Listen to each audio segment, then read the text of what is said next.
Lord Justices Mr. Desmond Brown QC, Mr. David McFraw, Mr. Peter Rees QC, Ms. Gunjan Shah, Justice Elsie Thompson, and Justice Anwar Sayyar presiding.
Your Excellencies, in the first 19 minutes, I will be dealing with the issues pertaining to the deactivation of mobile phone towers and the disclosure order of the Malambal government.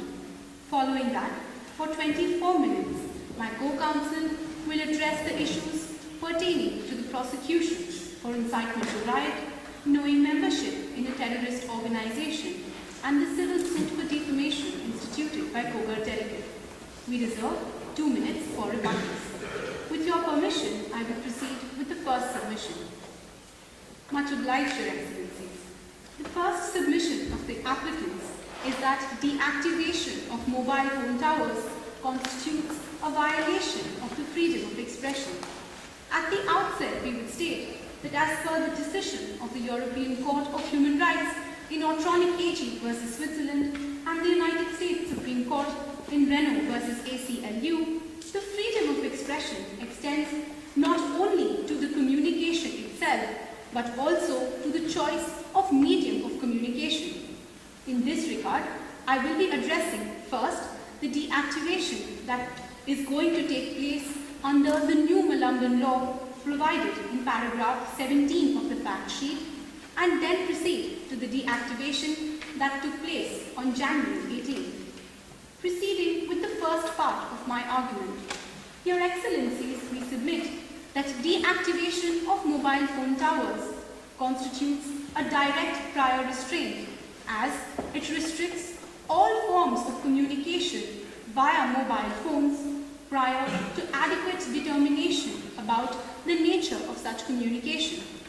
The United States Supreme Court in the Pentagon Papers case has held that prior restraints come to the court with a heavy presumption against their constitutional validity.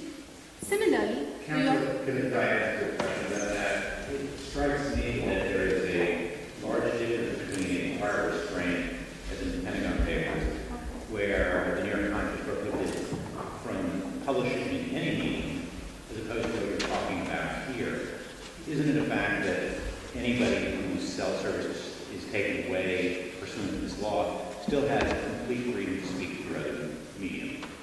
Indeed, Your Excellencies. However, it is important to note that even when one particular medium of communication is completely restricted, as is done in the present case, and is done so prior to adequate determination about the nature of communication that is going to take place through this medium, there would be a standard of high scrutiny before this court. Your Excellencies, the present Malamban law provided in paragraph 17 must be judged according to the requirements of Article 29(2) of the Universal Declaration of Human Rights. The first requirement is that the restriction must be prescribed by law. The UN Human Rights Committee in Gautier versus Canada and the European Court of Human Rights in the case of Gavita versus Poland has held that this requirement refers to law in its substantive sense and not merely its formal sense. Therefore, the new Malamban law, in order to be valid, would have to fulfill the tests of certainty and foreseeability, such that it is capable of objective interpretation and can enable Malamban citizens to regulate their conduct. Your Excellencies, the new Malamban law uses terms such as imminent danger and unlawful mob action, which are capable of a varying degree of interpretation. Yet, this law does not provide any definition for these terms or any criteria based upon which they are to be evaluated.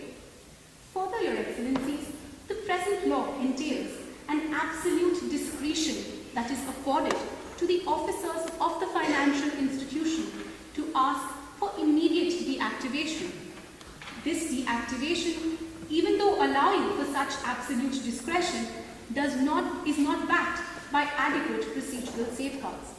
For instance, Your Excellencies, there is no requirement in this law for submission of a bond or compensation at the time of asking for deactivation. There is no need to go and show good cause before the court unless the deactivation sought is beyond the period of 6 hours. Therefore, for the initial 6 hours, deactivation continues without any form of judicial cognizance. The only remedy that seems to be available under this law is prosecution for perjury of the officer concerned. We submit that this does not constitute an adequate safeguard. This is because, Your Excellencies, prosecution for perjury requires the proof that a statement was knowingly made to be false, which we submit is a very high burden. We believe that the citizens of Malamba must be able to get redressal even when there is a mere misapplication of the law or misapprehension based upon which the deactivation takes place, and not only for the standard of knowing falsity. Can I just ask you, Councillor, you've been talking about the citizens of Malamba, but we're actually only talking about a single kilometre radius. And why do you think that we should be looking at the citizens of Malamba rather than the few people who will be using those carriage within that area? Your Excellencies, this would bring me to the proportionality of the present measure, wherein we state that the present deactivation restricts completely one mode of communication, which is communication via mobile phones. Now, in order for this restriction to be valid, considering the security concerns that a state might have, it is important for the measure to be proportionate. Now, proportionality basically entails a balancing act between the two conflicting rights, and it's also required that the measure taken must be the least restrictive measure. Your Excellencies, we submit that the present law violates the freedom of expression of all the users within the zones of danger in order to deal with an apprehension of danger. We submit that there are lesser restrictive measures to deal with this danger and simultaneously respect the freedom of expression of the citizens. For instance, Your Excellencies, we submit that it is sufficient that in times of an imminent danger, that the security outside these financial institutions should be increased. This would curtail any threat that exists from any mob that might gather outside the financial institution. Alternatively, Your Excellencies, even if targeting communication became absolutely necessary, we submit that deactivation is not the only measure. We understand that the reasons why Malambans send so many messages is because they can send unlimited messages for a flat rate. Therefore, if the government wants to limit the impact of text messages on the mobilization of public opinion, all it needs to do is impose a cap on the total number of messages that can be sent. Another alternative that we suggest is that even if the government feels that no messages should be sent within the zones of danger, it can still deactivate messages completely from the tower, but still allow phone calls to continue.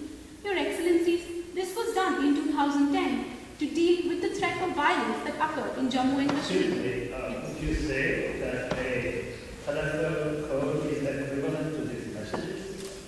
Your Excellencies, we submit that telephone calls do not pose any threat of mobilization, as the government apprehends mobilization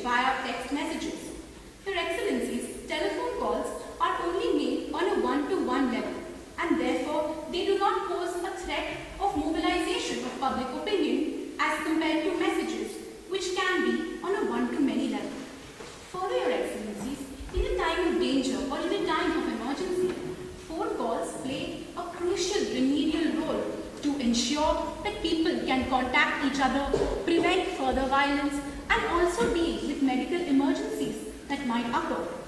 Your Excellencies, in light of these lesser restrictive alternatives that the government has failed to consider, we submit that the deactivation of mobile phone towers, even if it is limited, say, to a geographical area or to a particular time, does not constitute a proportionate response to the threat. These lesser restrictive alternatives could be applied in order to achieve the same aim of public order, but simultaneously respect the freedom of expression of Malamban citizens.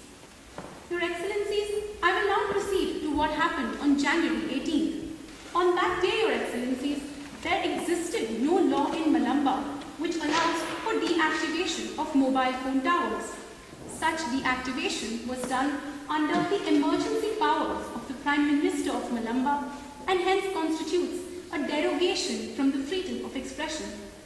Article 4 of the International Covenant on Civil and Political Rights, which deals with derogations, requires strict proportionality of the measure in order to deal with the exigencies of the situation.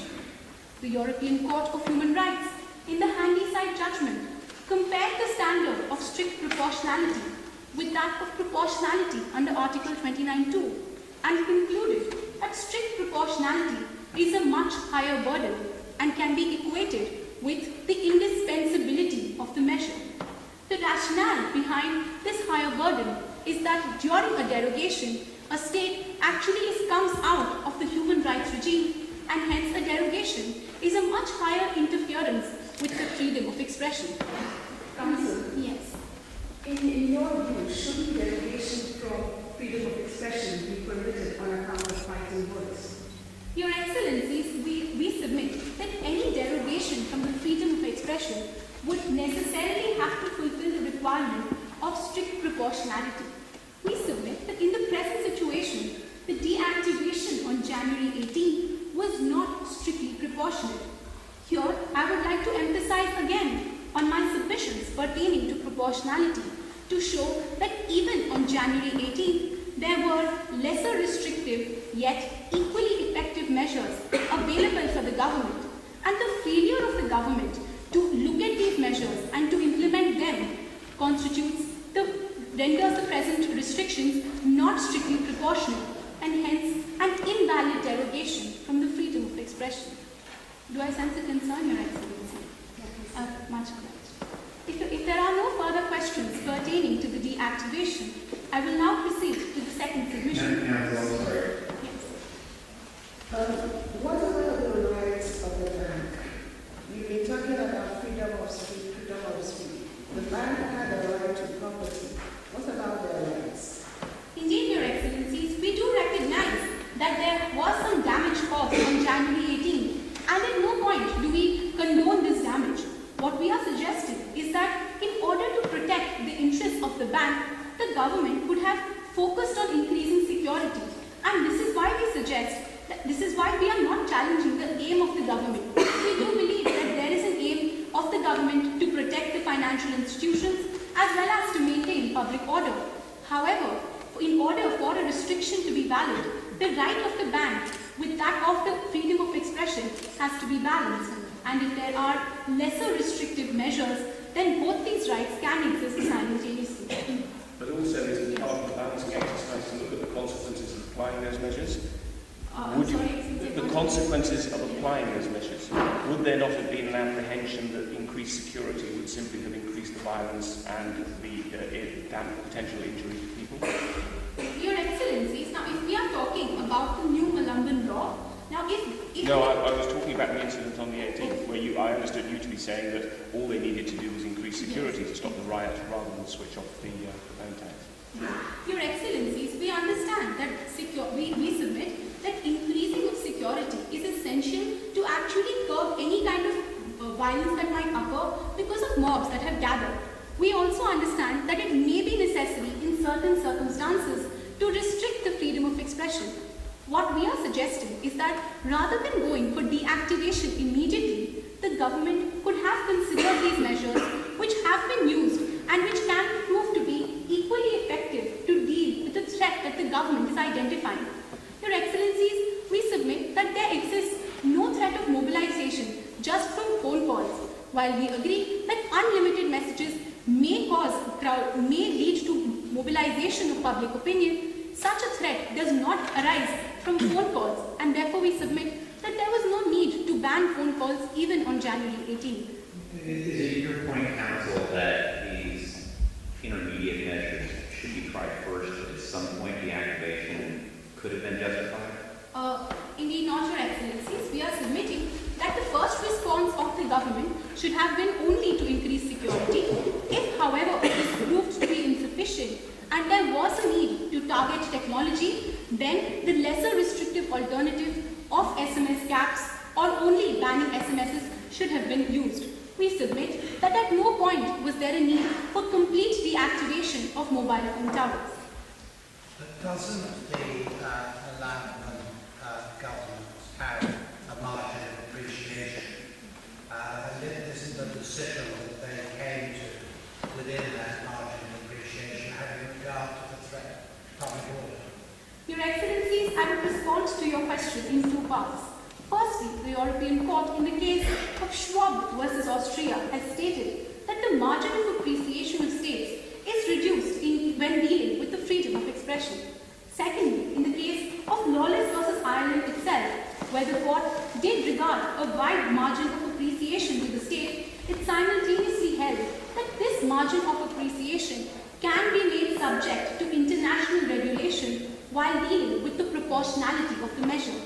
It is for this reason, Your Excellencies, that I am conducting this exercise of proportionality before this Honourable Court to show that the failure of the government to consider these less restrictive measures renders the activation a disproportionate measure. If there are no further questions, I will proceed with the second submission. Much obliged, Your Excellencies. The second submission of the applicants is that the disclosure order of the Malumban government is not justified. In this regard, we first submit that there was a violation of the right to privacy and that, secondly, there was a chilling effect on the freedom of expression and association. Proceeding with the first part of my argument, Your Excellencies, we submit that gateway users do have a legitimate expectation of privacy with respect to the information that the government is demanding, as neither the content of their messages nor the membership lists are actually visible on their public profiles. The United States Supreme Court in the case of Katz versus United States and the European Court of Human Rights in Klaus versus Germany has afforded an expectation of privacy to telephone conversations.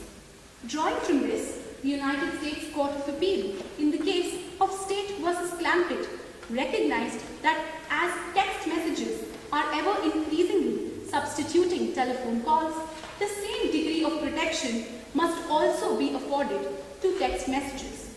For this reason, Your Excellencies, we submit that gateway users did in fact have a legitimate expectation of privacy with respect to the information demanded. Therefore, yes, Your Excellency. Counsel, do you not believe that in light of the third-party doctrine, the right of privacy is vitiated? Indeed, Your Excellencies, I urge this court not to consider the third-party doctrine as it rests on an incorrect property-based conception of privacy.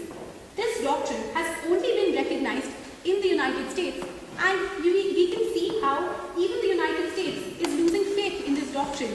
In the 2012 judgment of United States versus Jones, Justice Sotomayor, in her opinion, has stated that the third-party doctrine is ill-suited for the information age.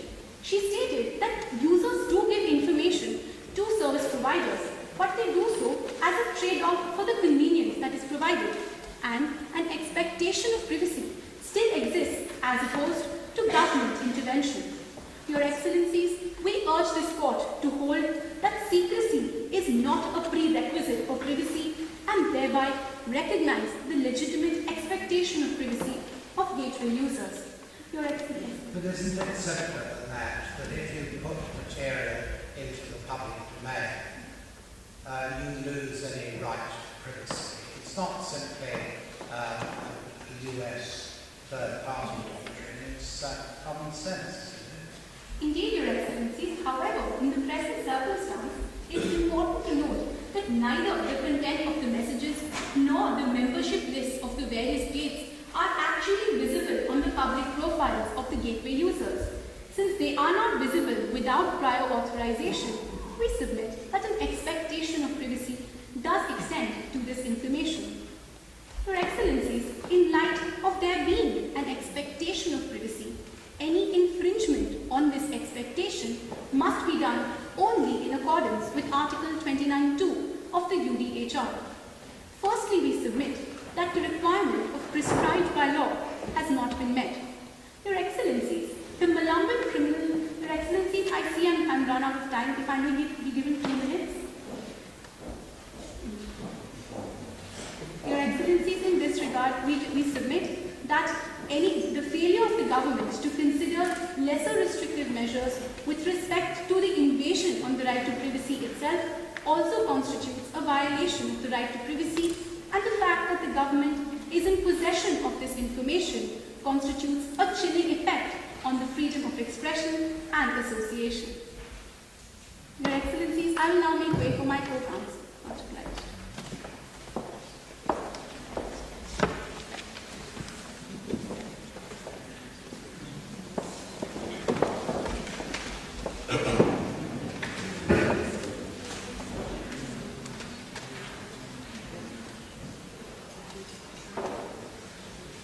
If it may please Your Excellencies, I am Harshad Bhagat, appearing on behalf of the applicant.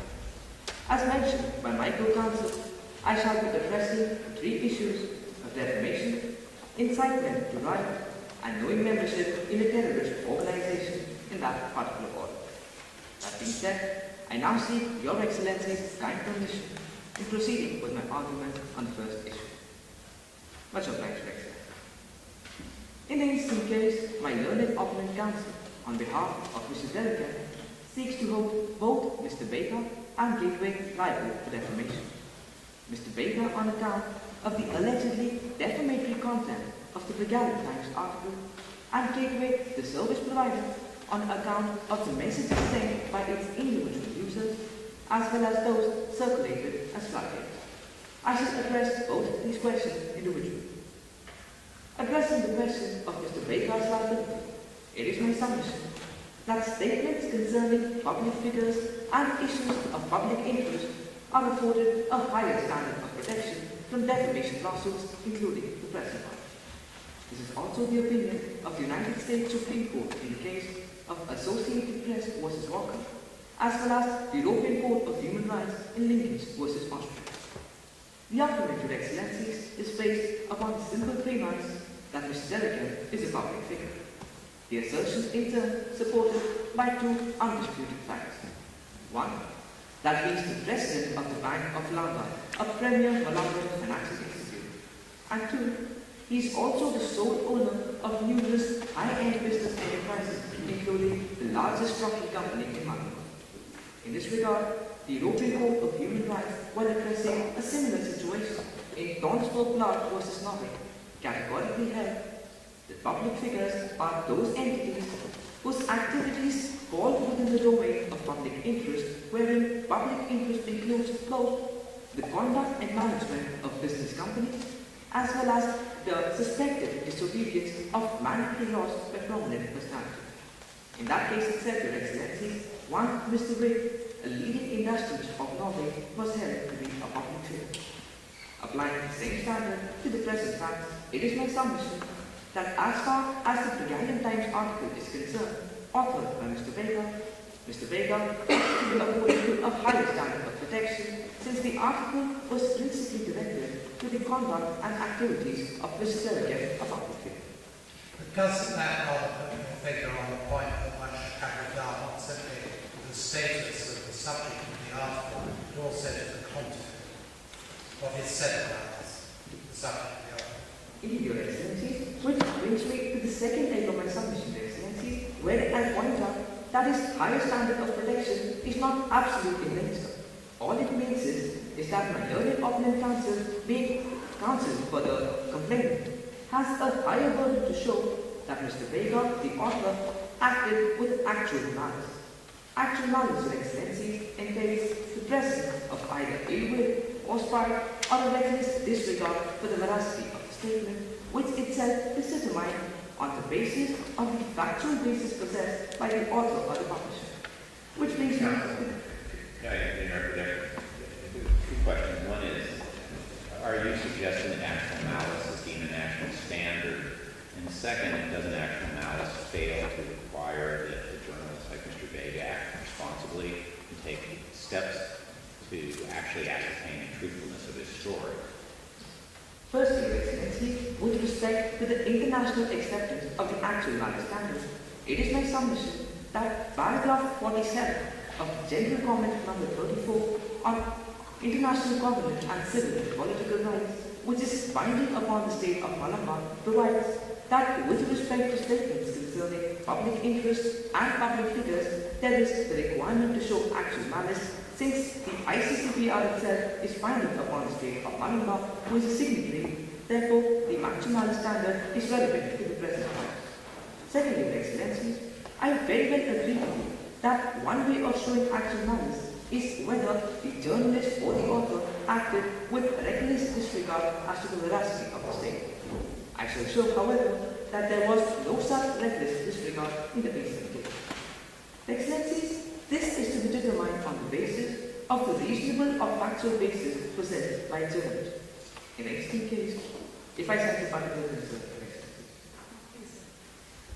in the instant case, Mr. Vega relied upon two broad classifications of sources. Hold on a second. Let's go back to the previous problem. You insist on actual malice and you argue that this is acceptable as a global standard. That's certainly not supported by facts, or if you look at the experience of many countries. Could you argue that even under a different test, namely what is, for example, accepted in Europe, that is professional responsibility of the journalist, your client would be protected? Do you think that there is an argument under that test as well? Indeed, Your Excellencies, relying only on the point or the ground of responsive journalism, as well as making a reference to the protection provided under the Bulgarian law on defamation itself. Your Excellencies, a journalist, with respect to statements concerning public figures, cannot be held liable for defamation if it is shown that at the time of making the publication, he had a reasonable basis to believe that the contents were true. Your Excellencies, this is so because journalists, when acting in good faith, especially on issues relating to public interest, are afforded a wider margin as to error. In the instant case, Your Excellency, Mr. Vega relied upon two classifications of sources. First, quotations from numerous Malabar citizens, including the Vice President of the Bank of London, who himself claimed to have carried out numerous illegal transactions at the request of Mr. Derek. It also included the quotations from another unnamed source of information who is described as an employee of the Bank of London. It may be noted, Your Excellency, that journalists have a right to rely upon unnamed sources of information without prejudicing the reliability or the authenticity of the information to provide. In any event, Your Excellency, as a responsible journalist, Mr. Vega went on to carry out independent investigation and further corroborated the content of the Bulgarian Times article with reliance placed upon official Malabar government documents, both confidential as well as non-confidential in nature. In this point, Your Excellency, so just help me with this. What do you say was the basis of your client's honest belief that Mr. Derek had run over and killed the beggar? Excellency, the basis is twofold. First, that the allegations of corruption were spelled out from quotations given by an unnamed source of information described as an employee of the Bank of London. However, they were further corroborated by reliance placed upon official Malabar government documents, both confidential and non-confidential. It may be noted, Your Excellency, that the non-confidential government documents were very well in the public domain. Therefore, the content of them was verifiable by any third person. Moreover, the European Court of Human Rights in the case of Romanenko versus Russia, as well as the Australian High Court in Commonwealth of Australia versus John Fairfax and Sons Limited, clearly held that official government documents, both confidential and non-confidential, come with a high presumption of reliability. Therefore, considering the diverse nature of extremely authentic sources relied upon by Mr. Baker, it is my submission on this point that Mr. Baker ought not to be held liable even if it is not shown that the accusation is actual malice. Counsel, are you conceding that there were errors in the story? Your Excellency, I understand the fact that the Financial Times article makes criminal allegations which are yet unproven. However, And if that's so, does it matter where those particular allegations came from, what sources and what documents? You pointed out generally that he relied on public documents and sources, but isn't it important where the errors originated, not what the overall reporting was of the story? Your Excellency, in this situation, since the article concerned would consider an issue of public interest, there is a wider margin of error allowed for responsible journalism, Your Excellency. However, moreover, Your Excellency, with respect to What's meaning by wider margin of error? To tell a lie about someone? Your Excellency, if I may draw a distinction between a false statement and an unproven statement. In the instant case, Your Excellency, why Mr. Baker is being protected? Because he made unproven allegations of corruption on the basis of extremely reliable and authentic sources which I presented before. Therefore, Your Excellency, considering the fact that a responsible journalism as a part of investigative journalism in good faith relied upon as many sources as possible, conducted an independent investigation to make sure that the information provided is verifiable, he ought not to be held liable for defamation. Excellencies, this is because press serves the role of a public watchdog as well, and the European Court of Human Rights laid down in the case of Goodwin versus United Kingdom that if journalists are forced to reveal the identity of their sources, then their role as a public watchdog shall be seriously undermined. Considering the same, it is my submission that Mr. Baker ought not to be held liable. Addressing the question of gateway's liability, Your Excellency, I have two brief submissions to make. Firstly, the gateway is not liable for those messages sent on its radio by the individual user as Ms. Sheridan, the complainant, failed to provide gateway with an actual notice of the complaint intent. Excellency, paragraph 11 provides the Malamban law of the Moot Court problem, provides the Malamban law on notice and takedown procedure. It states that communication media are immune from liability unless the subject of the communication sends an actual notice of the communication itself so as to obligate the service provider to remove such complaint. But there was a notice sent to the gateway. Excellency, in the instant case, I do not think that Mr. Sheridan sent a gateway request. However, this gateway request does not constitute an actual notice as was required by the Malamban. This is so, Your Excellency, because as held by the United States Court of Appeals in the case of Wycombe International versus YouTube Incorporated and the California District Court in Peterson versus eBay, the nature of the removal obligation itself is such that it contemplates actual knowledge or awareness of specific infringing material or illegal material. This is so because expeditious removal is only possible, Your Excellency, if the service provider knows with particularity which content to remove. In the instant case, the waive request sent by Mr. Sheridan merely stated that How was he to know that several messages, the thing it had gone viral and several messages were going on? So how was he to know what to tell Gateway to stop? Excellency, considering the fact that all of these messages were very well in the public domain, all Mr. Sheridan had to do was join Gateway or find someone who is a member of Gateway and identify at least few of the text messages that it alleged to be defamatory. This is so because a service provider does not have any obligation to monitor and scrutinize the content on its medium unless provided with either actual knowledge or awareness of specific illegality. So it's your case that it was necessary to identify every single individual message in the requisite notice. Is that correct? Excellency, if I may correctly restate my position, what Mr. Sheridan was expected to do was identify identify only the text of the messages it sought to allege to be defamatory. It was after that Gateway's responsibility to find out each and every text which had the content and prohibit access to the same. However, since this vague request does not identify any particular text of messages complained to be defamatory, despite them being easily accessible to him, Gateway is under no obligation to comply with such a vague request. Counsel, what's the legal authority for Gateway having no duty? It seemed to me that the law is to protect a service, providing a privilege. Normally, in common law in this country and in the United States, the publisher is liable or liable. So this is a special privilege. Why doesn't Gateway have a greater duty to find out what's being said, or to take some intermediate steps like temporarily taking them down and working it out? My question really goes to what's your authority for the no duty position?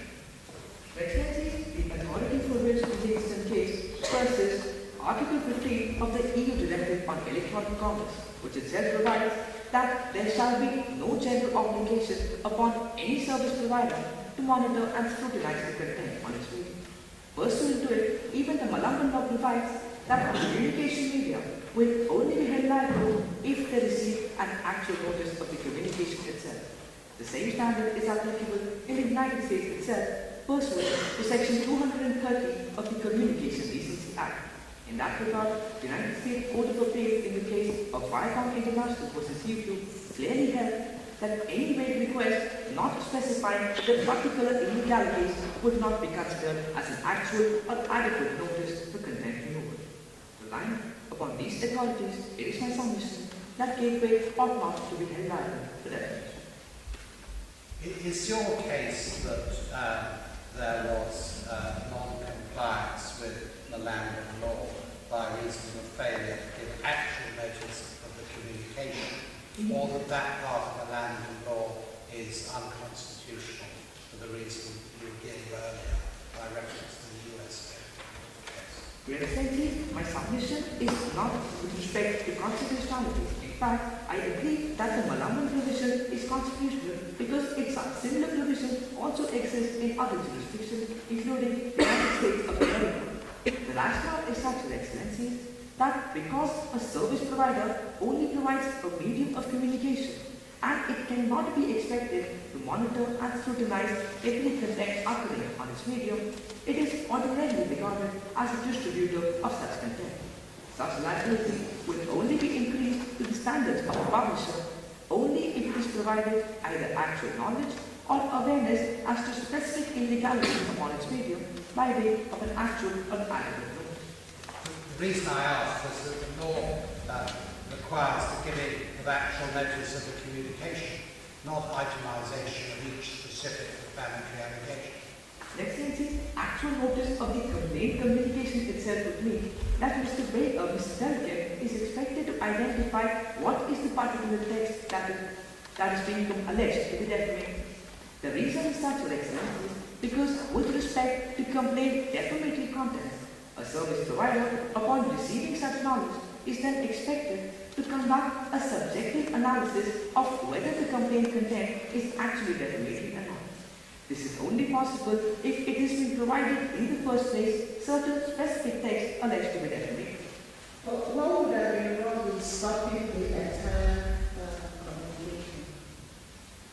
What would have been wrong in Gateway stopping the messages from going on? If Your Excellency's question is with respect to transmission of blackmail messages? When he complained, when the notice was given, what would have been wrong for Gateway to stop the messages? Your Excellency, if Gateway was compelled to comply with this vague request, what it is expected to then is to identify on its medium all the messages that may be speaking about Mr. Delkin, out of those on the basis of its own discretion, identify which may be defamatory to Mr. Delkin and disable further access to this. This, Your Excellencies, creates a chilling effect on free speech as far as online communication is concerned, because because no service provider is expected or obligated to monitor the content of each activity occurring on its media. Such responsibility only arises if provided with knowledge or awareness of specific illegalities on its media. Counsel, do you believe GA was merely a passive communication service provider in the given circumstances, especially given that there was a particular computer software program that was being used to transmit messages on the flood GA system? With respect to the circulation of floodgates, Excellencies, there is one criteria provided in the Malambin law to determine whether the service provider can be held liable for the messages it transmits on its own. That is provided in paragraph 11 of the Moot Code proper, and it states that in defamation proceedings, there is an exception to communication media that makes available without modification messages supplied to itself by the public. This is comparable, Excellencies, to Section 230 of the Communication Decency Act in the United States of America, wherein the only criteria determining whether a service provider is liable or not is the question whether it exercises editorial control to modify the content it transmits. In the extant case, Your Excellencies, floodgates are those popular or expected to be popular messages that are selected by gateway to an automatic computer program without any human intervention or insight as to any modification as to the content.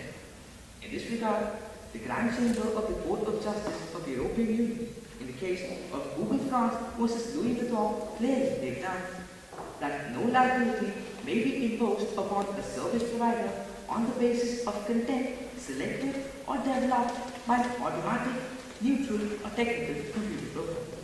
Since the same is happening in the instant case, it is my submission that even with respect to floodgates, gateway ought not to be held liable due to lack of exercise of editorial control as to the contents of these messages. Counsel, you keep referring to Section 230 from U.S. law, which is a blanket end of liability, whether there's notice or non-notice. It seems to me that you have the defendant notice provision, and shouldn't, if you really have the courage of your conviction, your position be that this whole notice regimen violates the law, that it places too much of a burden on the service provider. The service provider has to identify what's defamatory, has to then do an analysis of the law. Isn't the more principled position you should be taking that Section 230 should be the law, and there should be no liability with or without notice? Excellencies, it is not my intention to challenge the discretion of the Malambin state government to enact these laws. While I agree with you that the Malambin safe harbor provision, to the extent the language provides, is similar to the absolute protection provided by Section 230, the Malambin government went on to add an exception to that, which is in the form of a notice requirement not there in the US law under the Decency Act. Excellency, my intention is not to challenge the law, but say that pursuant to the legal position in Malambin, both with respect to the notice requirement as well as the safe harbor provision is such that gateway ought not to be held liable. Since the waiver request does not constitute an actual notice, neither does gateway monitor or modify the content of any messages it transmits as well. Yeah, follow up with just kind of have on the floodgate part of this. And I asked the question, could there ever be liability for a machine's decision? Your Excellency, this was the exact question addressed in the case of Google France versus Louis Vuitton. That the determinative criteria is whether there exists any human intervention or oversight.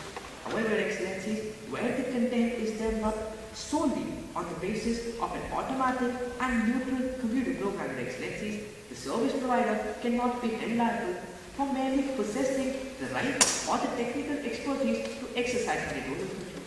So if I have a program that takes your name and randomly associates it with defamatory terms, and I set it loose into the internet, I can't be liable for that? Excellencies, since a service provider only provides a medium of communication without any human intervention or oversight which contributes to dissemination of the defamatory content, it is held liable only to the standard of the distributor. Excellencies, however, the present liability is being spoken about with respect to that of a publisher.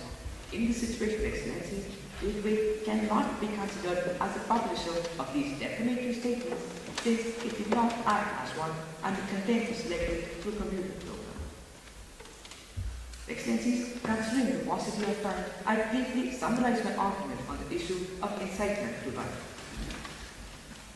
In the instant case of Excellencies, I do not dispute that freedom of opinion and expression is not absolute in nature, and the state, in appropriate circumstances, may place fetters upon its.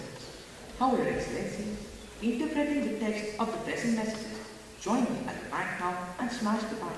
It is my submission that such messages do not justify or require the present conviction for incitement to riot. I may request for 30 seconds, Excellency. Considering Your Excellencies that the remainder of my arguments are already on record, I like to rest my case.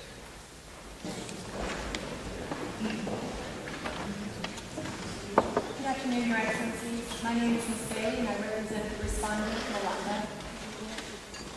This case, Your Excellencies, is about a government exercising its duties and responsibilities under international law to protect its citizens, its economy, its security, and indeed the rights of all the people. I will address three of the challenges made by the applicants today.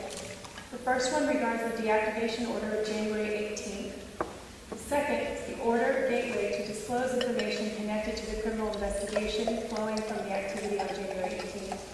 And third, the provisions for future deactivations under Malaman law.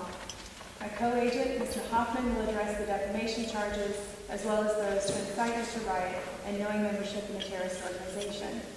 With the court's permission, I request 3 minutes for surly battle. My co-agent and I will divide the remaining time evenly.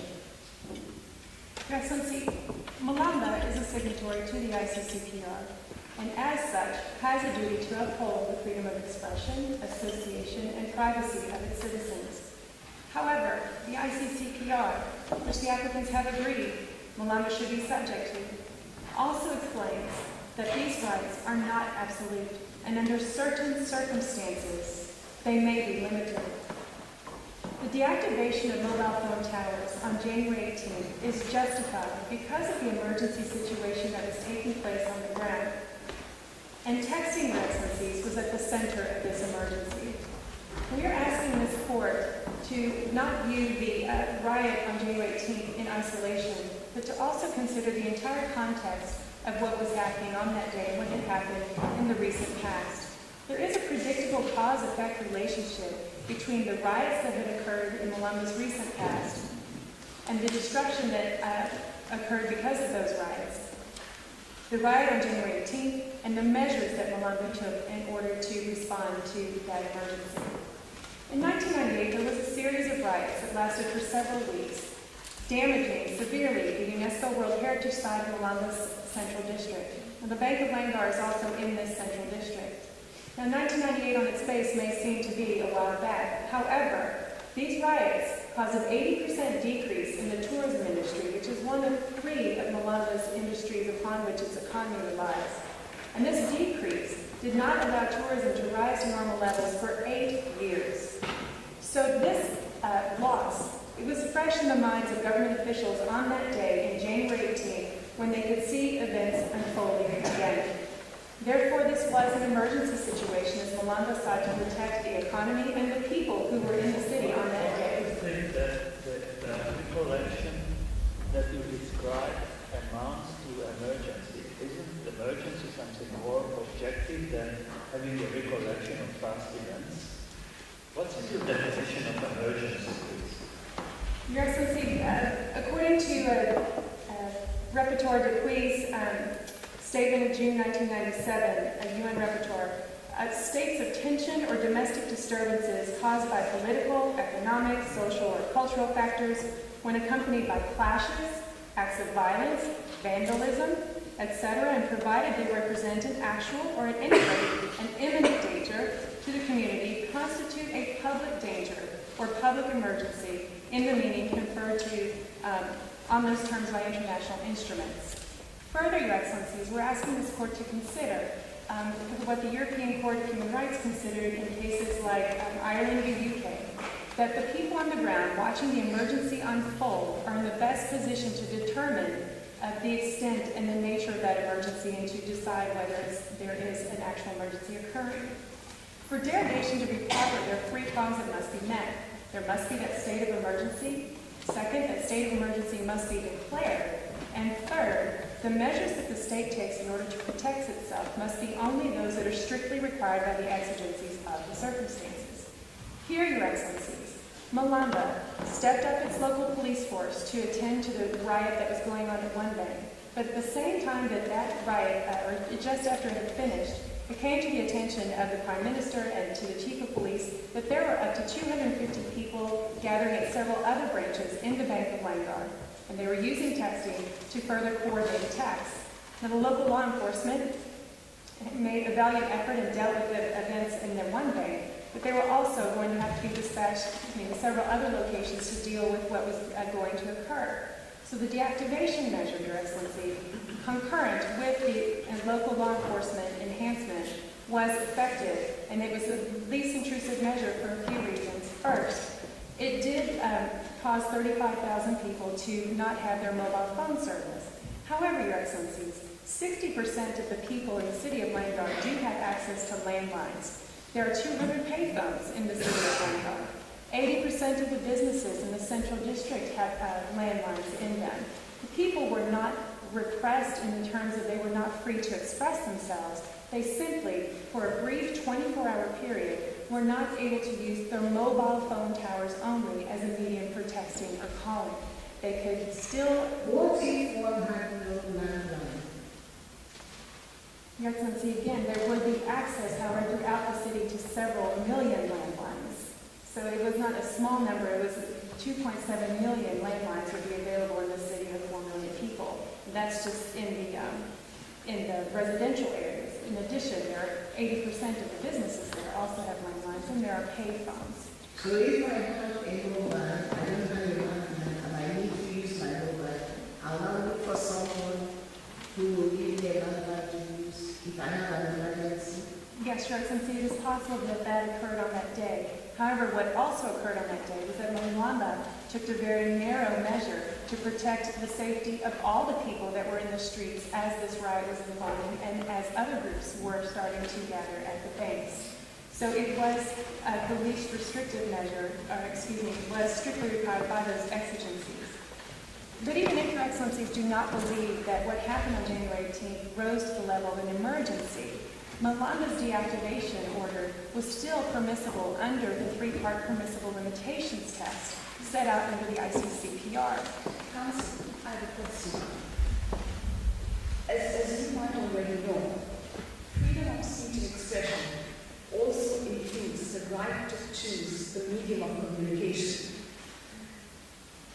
You cannot take away the rights of ordinary citizens to use their mobile phones, even for the moment assuming that this right will be taken away from the protesters. What about the rights of the ordinary citizens to use their mobile phone and therefore to have the right to access a medium of communication of their choice?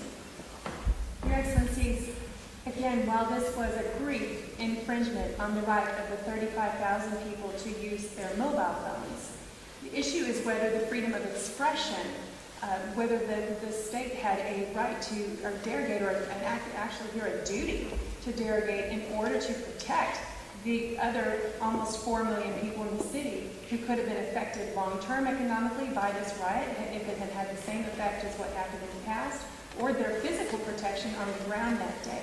So again, Malamba does cherish this right, Your Excellency. However, it is responsible for caring for the safety and protection of all the people at all times. And so this limited measure, Your Excellencies, we're asking this court to consider under derogation was that what was strictly required, and then under the permissible limitations, that it was prescribed by law under the Sunday Times standard, that it would be clear and foreseeable to someone on that day that if texting was being used to further a criminal purpose, that there would be some type of limitation on it. Second, that it met the legitimate aim of protecting public order, public safety, the economy, And third, that the measure taken of deactivating the mobile phone towers for 24 hours was that which was proportionate under those circumstances. Council, isn't it so that many of these locations, nothing happened? I'm sorry, isn't it true that in many of these locations there have been no riot or gathering, nothing? At the Bank of Langar locations, there were gatherings of up to 250 people.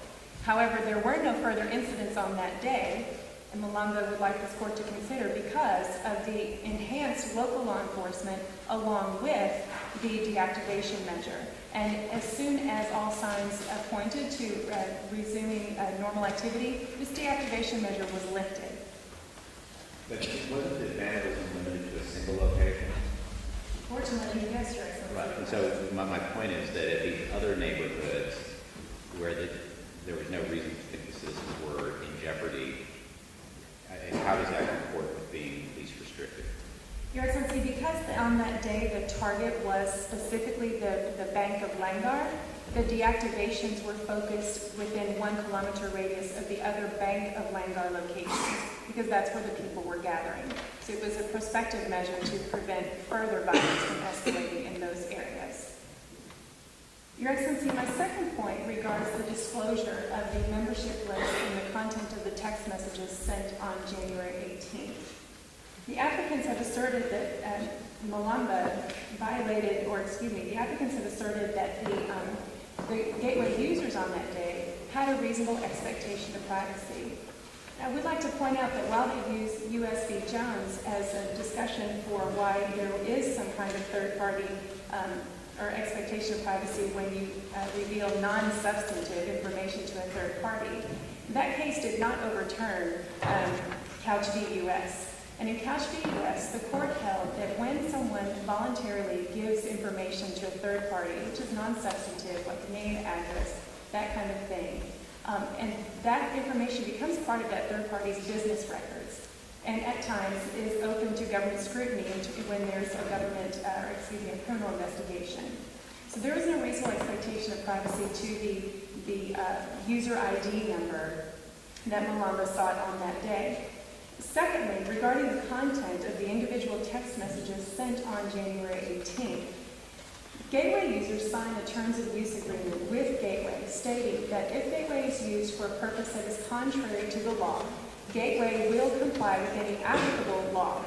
This is fair notice to these users that if Gateway is being used for a criminal purpose, the content of their messages, and again, Malanga sought only those messages sent on January 18th, the content of those messages could be open to scrutiny.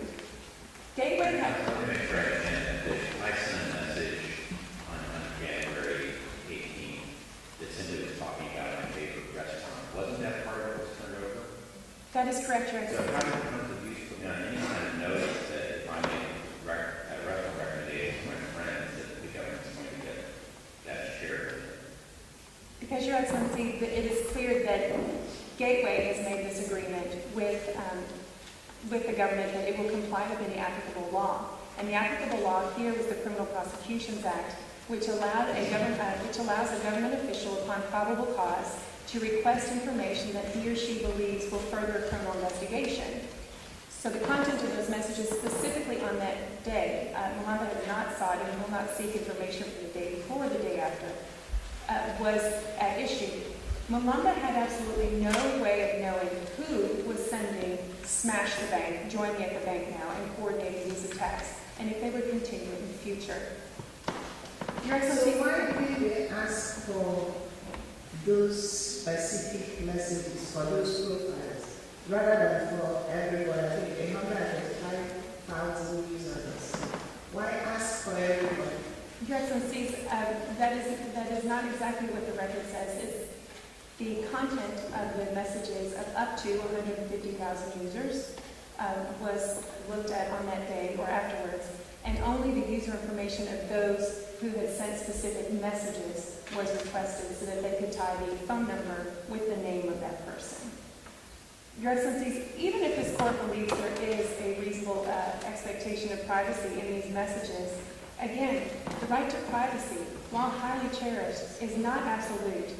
The European Convention of Human Rights, Article 8, allows interference or states that interference by a government is permissible when it is in accordance with the law and it is necessary in the interest of public safety or the economic well-being of the country, for the prevention of disorder or crime, to protect national security, or for the protection of the rights and freedoms of others. Your Excellency, all of these things were at play on January 18th. The interference still must have been lawful, and it may not have been arbitrary.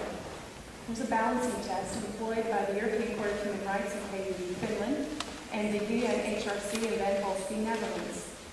And what those determinations were is that when a provision that is when an action and interference that is carried out under provisions of law, which are upheld in the national courts, and the state's interest is greater than the person's non-absolute privacy right in that case, then that measure was lawful and it was not arbitrary. Was greater than the privacy right at stake. The European Court, as I mentioned in KUV Finland, found that Finland in that case had actually violated the rights of other people because it did not have legislation in place to find the identity of a user of social media who was using social media and his privacy rights as a shield to protect him from scrutiny when he was using that social media for a criminal purpose.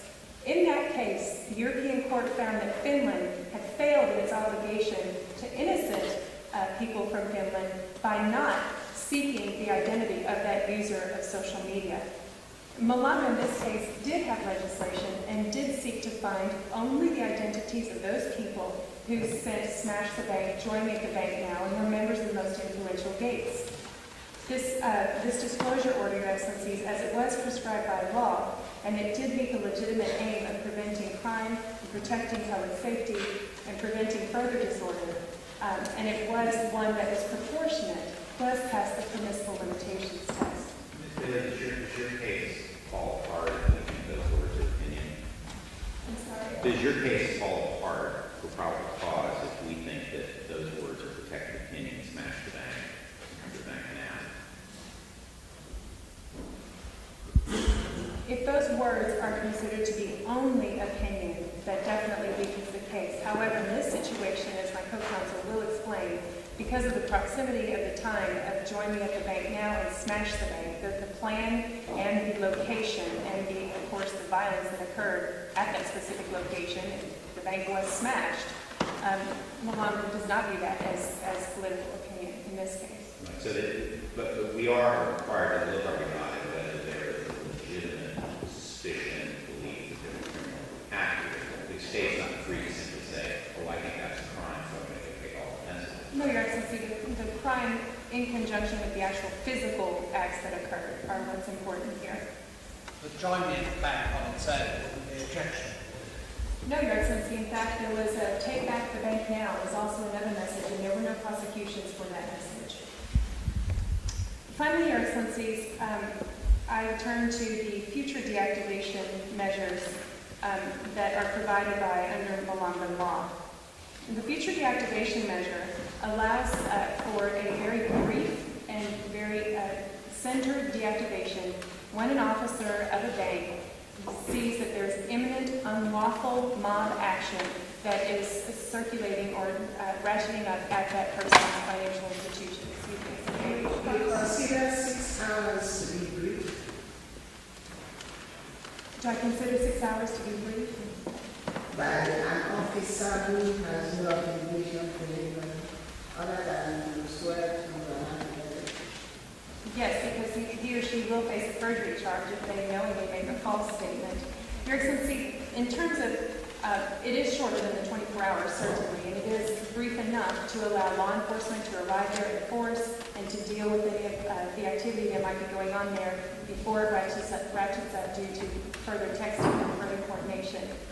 However, Your Excellency, and we do find this measure to be proportionate, but if this honorable bench finds that there are more proportionate means, this legislation has not yet, it has taken effect, but it has not yet been applied. The applicants cannot allege any actual harm that has occurred because it has not been applied yet. Therefore, Malamba is happy to consider any more proportionate measures that this bench may feel would be more adequate safeguards than what the Malamba legislature has at this time. Well, would that include requiring a poll, as Ms. Biran suggested? If Your Excellencies feel that that is a more proportionate measure, then Malanda would be happy to take that under review. Your Excellencies, I now hand the time over to my co-agent, Mr. Hoffman. Thank you. One question for you. Do you believe the right provided to private citizens, like bank officials, to cause derogation of human rights of ordinary citizens is justiciable? And related to that, what about the right to equality of the other citizens? Why should this right to cause mobile tower deactivation only be provided to employees of banks? What about other citizens who sense or feel imminent threat? Your Excellency, the answer here is that as the Bank of Langar was a specific target to this threat in the first place, that is the specific purpose. This legislation was created a week after this riot took place. So this legislation is narrowed down to those financial institutions that, because of the article and the mood in the country, are most likely to be the target of future riots.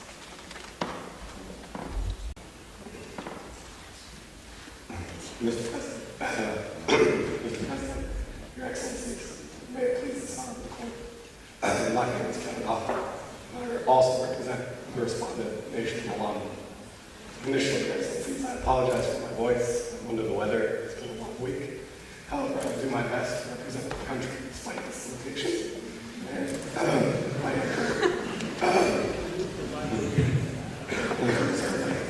And please, I encourage you to ask me questions for clarification if you do not understand anything from this. Your Excellencies, this case is how the nation of Malanda properly restricted the rights of expression and association in order to limit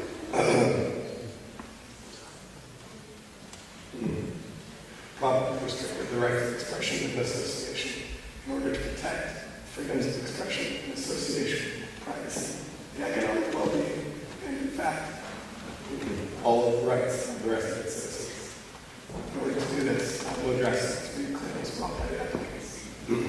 First, the defamation order brought by Mr. Kogar.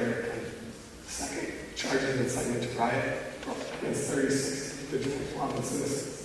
And finally, although the applicants did not address it in their oral submissions, I will address the written submission of the applicant as to the charge of knowing membership in a terrorist organization.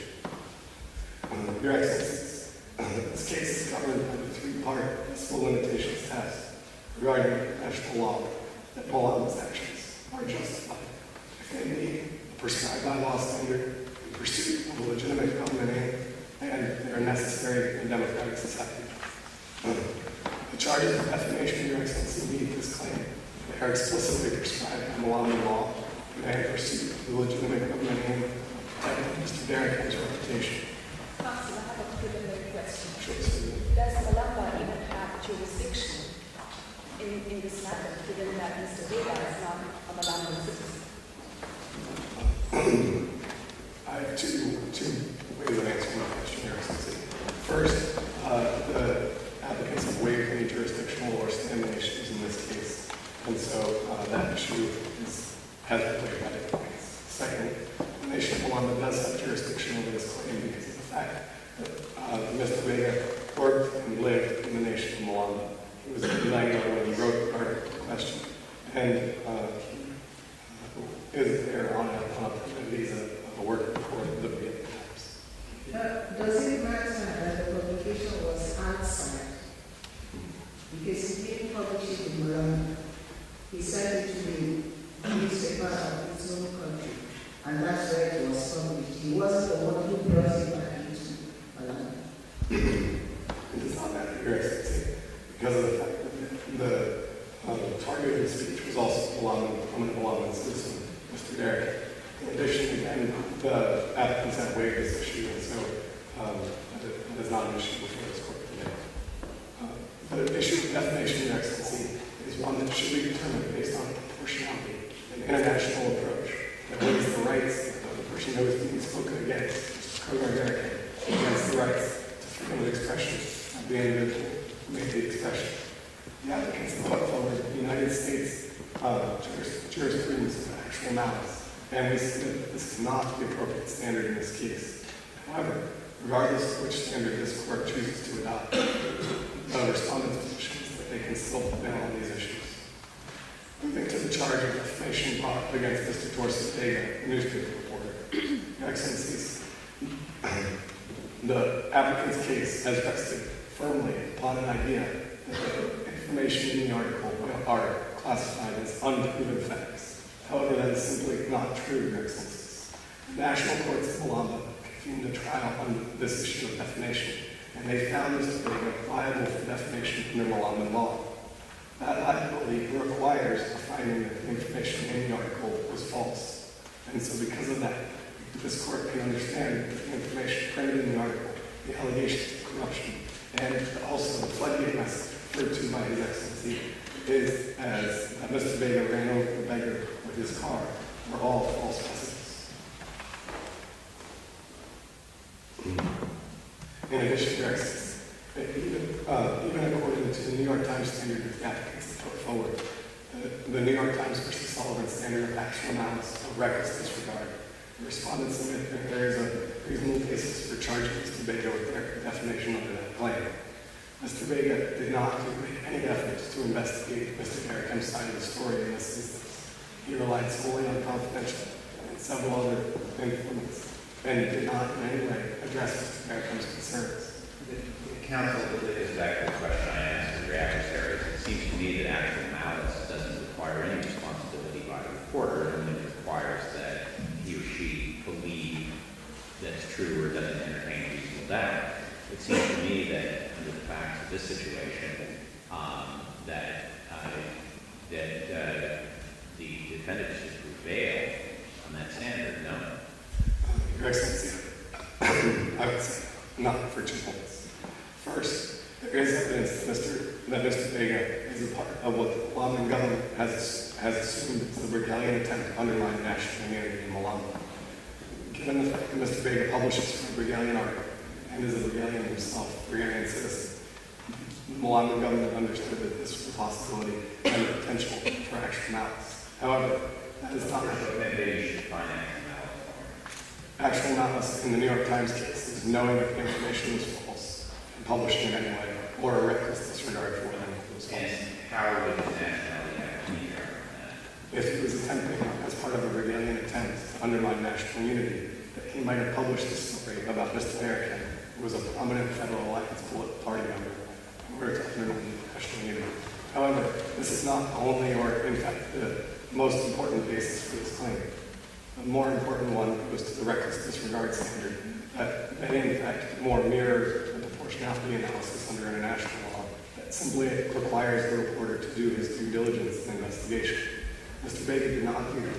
And when Mr. Derrickham came out publicly and stated what the allegations were false, Mr. Vega and the newspaper took no steps to mitigate the damage. And this merely increased the liability and the finding of defamation against him. Because of those reasons, Your Excellency, this court should uphold the finding of liability on the count of defamation against Mr. Vega. Can I just be clear? Your position is that if he had spoken to Mr. Derrickham, even if he had not believed what Mr. Derrickham said, that would have satisfied his due diligence obligation, simply speaking to him? That the reckless disregard relates to this. And there was no other way in which he could discharge that obligation? There are, however, the applicants, as a defense to defamation, it would be presumed that the applicants would have presented that defamation hearing, and there's nothing on the record to indicate that he makes such a reason. Was the lawsuit for defamation confined to publication of the Bergelian Times in the land?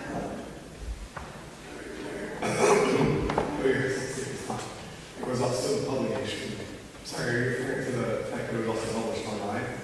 Well, no, I wasn't actually.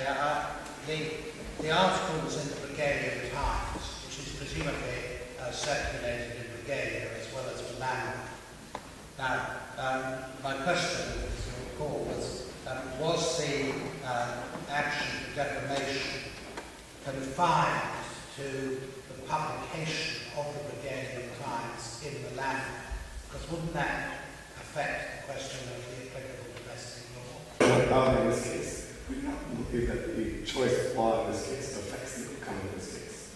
The Brigadian law frankly accepts the international requirement that there must be a reasonable basis for publication, and we believe that there was not any such reasonable basis, nor did Mr. G meet the heightened standard under the New York Times criminalist put forward by the the charge of defamation brought against Gateway should also be upheld by this chamber because of the fact that Gateway took an active role in disseminating this information and in fact created its own expression in this case. When Gateway took the floodgate messages, it removed the original sender's information. Floodgate messages went out, they did not go from an individual user. They were sent with the corporate stamp of Gateway placed firmly upon them. Gateway sent out these messages with the use of an algorithm computer program that was not designed merely to pick up what was the most forwarded message. Presumably, Gateway designed this program in order to pick up what was the most likely message to drive corporate traffic in order to increase its business. In doing so, Gateway created its own expression because the purpose for this was to serve Gateway's ends as a business. Can you walk me through what the actual analysis would be when a machine chooses something and transmits it? Your Excellency, my initial response to your question would be that actual knowledge should not apply to Gateway in this case, because first, Gateway is not a report, does not serve the public watchdog role of the press. And secondly, the defamatory statement about Mr. Beta that was the subject of the floodgate message was not a matter of public concern, in that they referred to things like his private residence as well as to the rumor, the patent false rumor proved in the law in court that he ran over a beggar in the street. And you understand that the time of Sullivan was decided in an advertising case, not in a case involving a reporter? Yes. Why would it not apply in a case of information provider, giving commercial speech in this case important political speech in my view? My recollection of this case was that it directly applied to information being published on matters of public concern, and that is not the case regarding These statements that were forwarded by Floodgate, weren't they about corruption? Weren't they about a bank president with great influence? The three messages that issued were forwarded through the Floodgate system. One was a joke regarding a slang term that was similar to Mr. Derrickham's first name. The second was a rumor about his gem-encrusted bathtub within his home. And the third was a false rumor regarding the fact that he had run over a beggar in the streets and left the beggar for dead.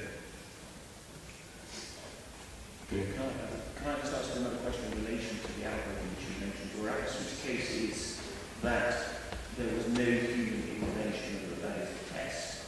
Firstly, you agree that that is the test, and secondly, is it your case that the human intervention was simply the Gateway design program? And if that's the case, are all programs designed with human intervention?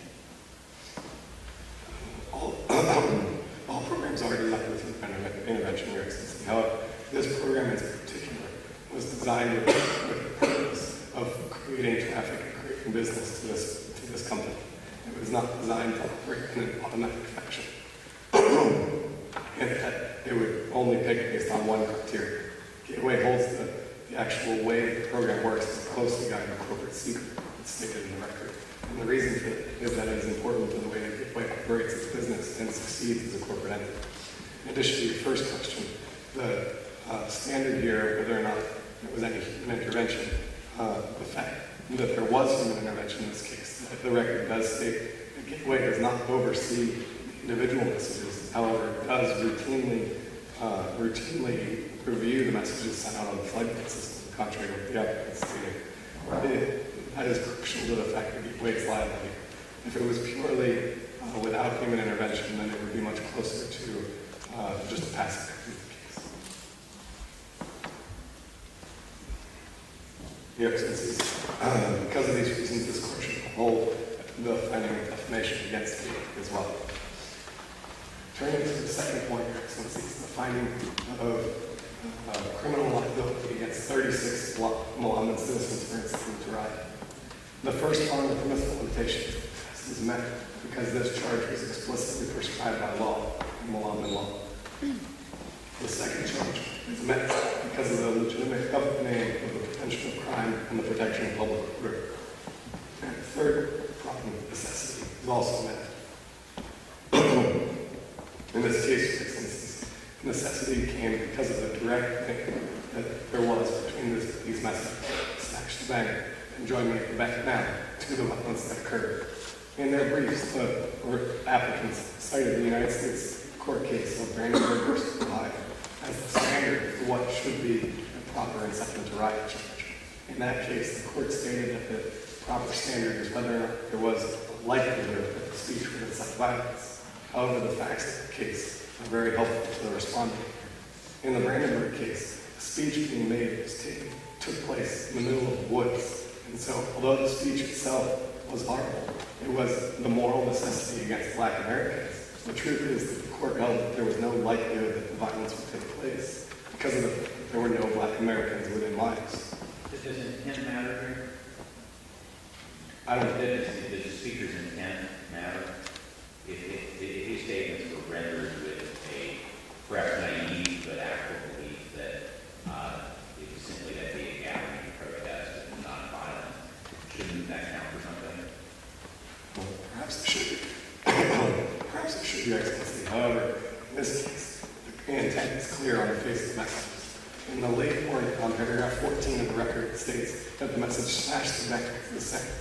This indicated the plan the Gates set in motion in order to execute violence against that bank.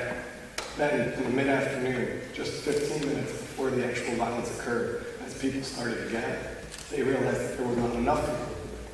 And in order to carry out the violence that they planned in the late morning, they needed more people. So then they sent a text message joining at the bank now. And again, it was only 15 minutes before the bank was actually smashed. Your Excellency's question to my co-agent was whether or not the text message joining at the bank now on its own would be enough. And in a vacuum, Your Excellency, it would not. However, the European Court case of Santa versus Turkey requires an analysis of incitement to violence cases in the context of the entire situation. And in this case, the context of the entire situation states that the charge of the text message joining at the bank now, sent only 15 minutes before the bank was actually smashed, was an inciting text message. So you could be guilty of a known member of a terrorist organisation, even if it's only 15 minutes early. The Mohammed statute applied here, Your Excellency, is that someone must either knowingly join or knowingly remain in a terrorist organization. And the facts of this case are, moving to my third point of view, caught up with the knowing membership claim that these individuals, because of the nature of the floodgates of the gate system, were aware of what was going on. Again, in the mid-morning, they were sent a message on their mobile phones, smashed them. They were aware of what these organizations were planning. And then, late in the afternoon, they sent the text message, they received the text message, joining the bank now. That was only 15 minutes before this violence occurred. And so these individuals were, in fact, voting members of the terrorist organization at that time. Can you define a terrorist organization? Your Excellency points to a point that the applicants also made in their memorial, which is that terrorist organizations should not be considered prescribed by law because of the lack of definition.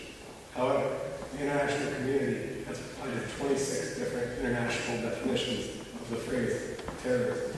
And in doing, if this court is to overturn this law purely on the basis of the fact that Mohammed did not define terrorism in this case, this court would be holding. If you cannot define a terrorist organization, how would one know that the organization the person is joining is a terrorist organization?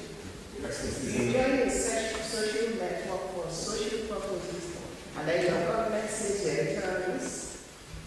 Your Excellency, the United States Supreme Court case of Boulder versus Humanitarian Law Project. In that case, the court and the United States is a similar common law jurisdiction, which is very analogous to the way that this legislation is written in this case. This is not a civil law system where every single term needs to be defined in order to allow the courts to make a proper determination. The law that can adopt a common law definition of the phrase terrorism in addressing this issue. And in the United States court case, Boulder versus Humanitarian Law Project, which was decided in the last decade, the court found that the term material support of terrorism and those two terms as well were not too vague in order to allow a proper and valid application of the law. In this case, Your Excellency, Olaman judges were able to use a common law understanding developed in Malamba, which is not provided in the record, Your Excellency. Correct me if I'm wrong, or maybe I'm not understanding. You are charging with knowingly. They are supposed to have known they were joining a terrorist organization. So I'm asking you, how you are not able to define what a terrorist organization is. So how would a common man be able to know that a social network is a terrorist organization? The key, Your Excellency, is the statute does not only say knowing join, but it also says knowingly remains. And based on the events knowingly remains. And based on the events of January 18th, the text message snatched the bank, join me at the bank now. Just 15 minutes before the bank was ransacked, money was stolen, people were sent running through the streets, and the events that were unfolding all over the city of Langar on that day, which it was clear, accessible, and foreseeable to the common man. The Sunday Times standard, Your Excellency, prescribed by law. Did you give them time to withdraw from the organization?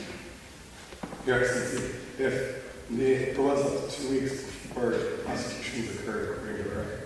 However, if these individuals did want to withdraw from the organization, then that would have been a defense that they could have provided at the national court.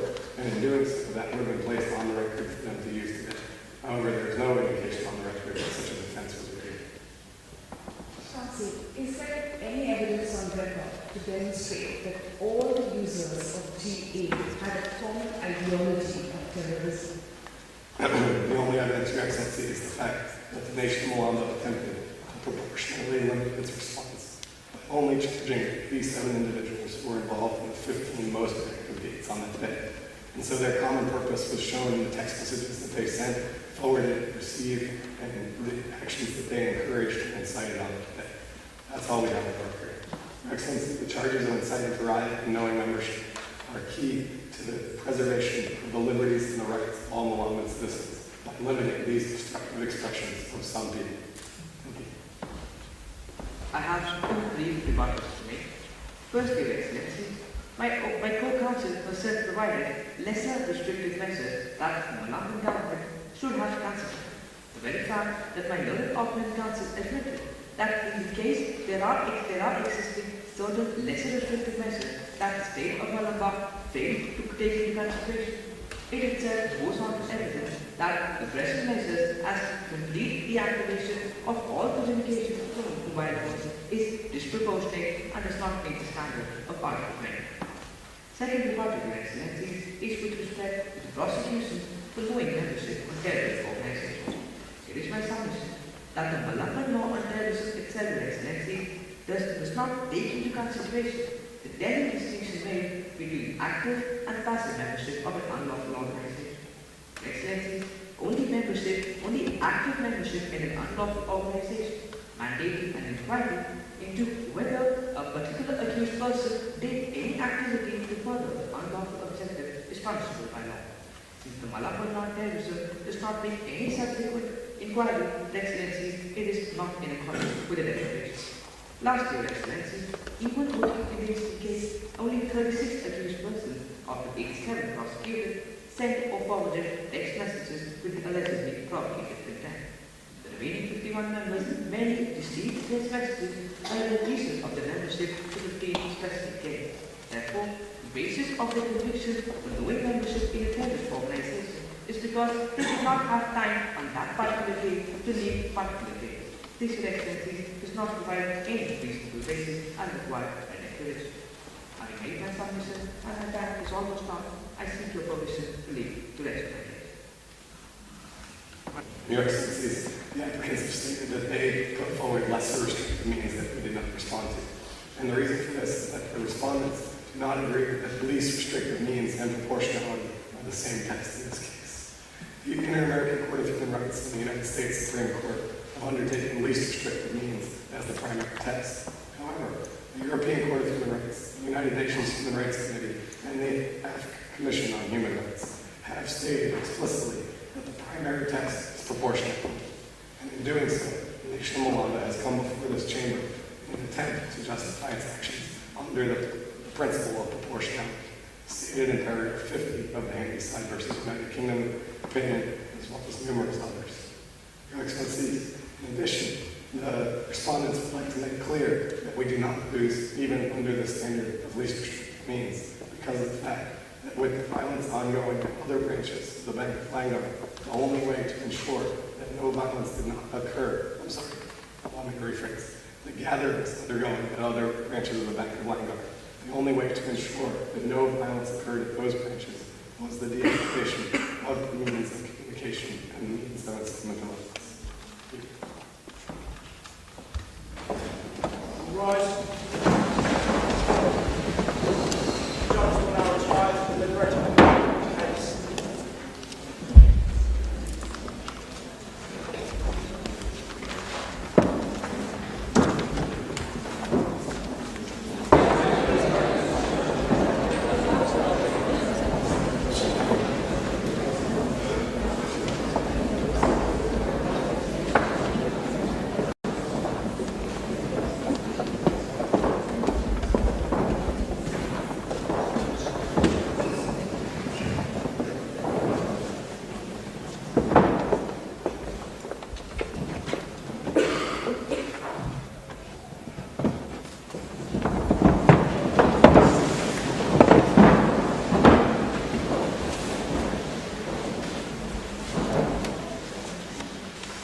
Welcome back. The bench will first share with you the impressions and lessons we learned from this time.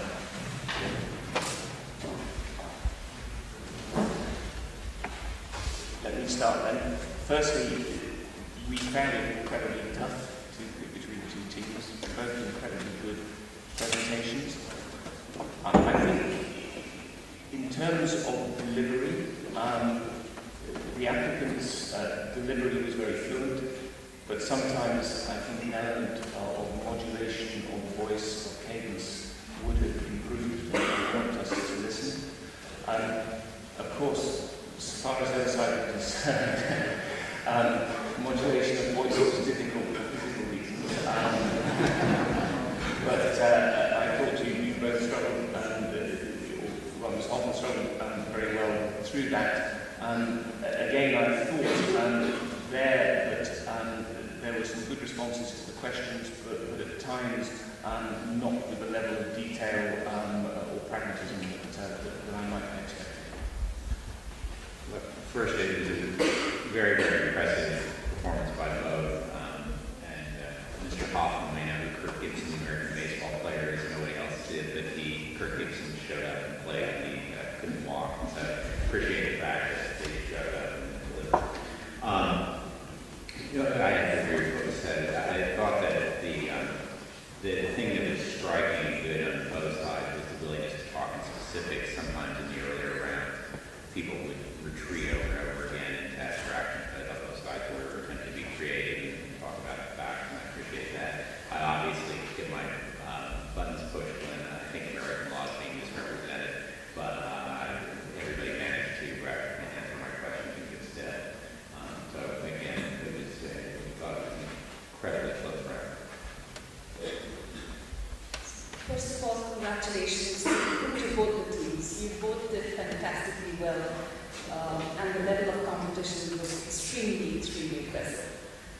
The government side is obviously a more difficult case to argue, and we've had both of you did fabulously well in your arguments.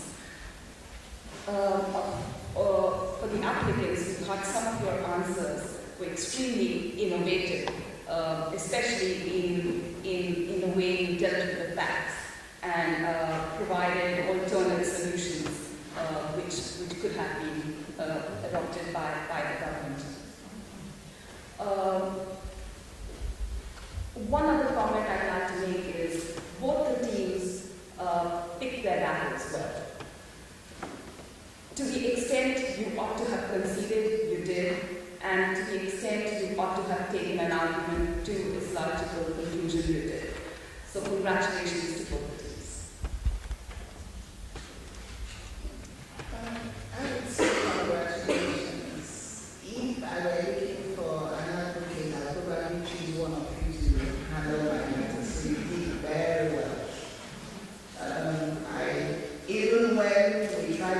we pretend we don't know the facts and try to say something, you are able to come around. And I want to encourage you, sometimes you may not have very good cases as practitioners, but always believe in the cause which you have chosen. Always believe in that cause. Then you come out really very well. Congratulations. Well, I certainly join in the congratulations, but let me be a bit more specific. I do quite a lot of training of young barristers in this jurisdiction in their first 3 years of practice. And I can assure you that you were well up to the standard of people who have been in practice for 3 years, and in some cases positively exceeded. I was impressed by the excellent eye contact. It's not very easy when you have a horseshoe bench to do that. I once appeared in Strasbourg in the old days, in the Spikeridge case, and had to address a court of 24 judges. Fortunately, most of them kept their mouths shut. The difficulty in maintaining eye contact was virtually impossible. But it was beautifully done by Meta. I was impressed by the reliance, the lack of any reliance at all on nets. Indeed, I wondered whether you had anything on the desk in front of you, Meta. Did you? I had papers but didn't focus on them. Was good to know. Harshat, I would simply say this, that do try and vary your tones. Don't get into the habit of mannerisms which are repeated too often. There's a slight tendency to go like this with your hands up and down. I don't know, have you ever been filmed doing advocacy exercise? It's an absolutely terrifying experience, particularly if you're a senior practitioner. You realise how you managed to make a living for all that time with such terrible mannerisms as jiggling the coins in your pocket or walking up and down or picking your pen or something like that. One other point, Harshat, I thought that in your rebuttal you weren't specific enough in responding to the other side's submissions. It was almost as though you were putting something across that had been prepared in advance. Monica, I admired the way in which you were prepared to make a concession to deal with weakness in your case, particularly the concession you made about the possibility of those who sought to impose a restriction needing to put up a bond or some kind of cross-undertaking. And I thought that you dealt with questions well. But don't allow yourself to appear to be in any way taken aback. You want to try and deal with them naturally. The response is perfect, but again, it's how you look when you're dealing, but otherwise extremely good. Kevin, sometimes questions are designed to help. It's very common for young advocates to think that the judge intervenes. It's done with some kind of destructive purpose. But you didn't detect that when I was asking you whether the publication that was relied on in the defamation action was confined to publication within the manual. It was designed to help you by providing you with a book on which you could then respond. That is why the land laws, the governing laws taught. And of course, even though originally it was published in Brigade, what matters, whether it's a hard copy publication or internet publication, is where it's read in the case of the internet download. But otherwise, a brilliant and valuable.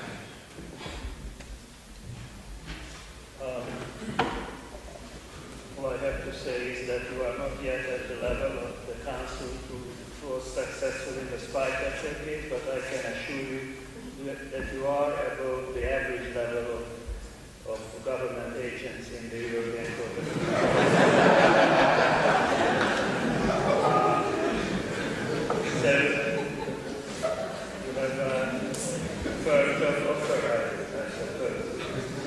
Now, I also appreciated the innovative use of jurisprudence in a comparative way. And my last comment before coming to what you really expect me to say is that sometimes chance is of importance, and a lot depends on whether you are standing for the good cause or for the bad cause. That's not your choice. You are working for a profession, but if you are unable to believe in the bad, in the road that the bad luck assign you, then you will have difficulties. So I think the lesson is that you really have to believe in your cause. At least with all that justification, I would like to announce first the name of the best orator of the 2013 Prize Media Law Moot Court competition, and the winner is Miss Neda Vikram.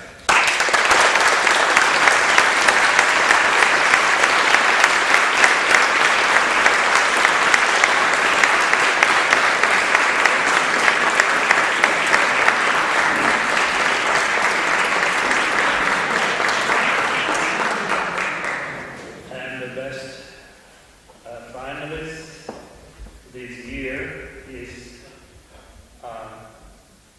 the theme under the number 200.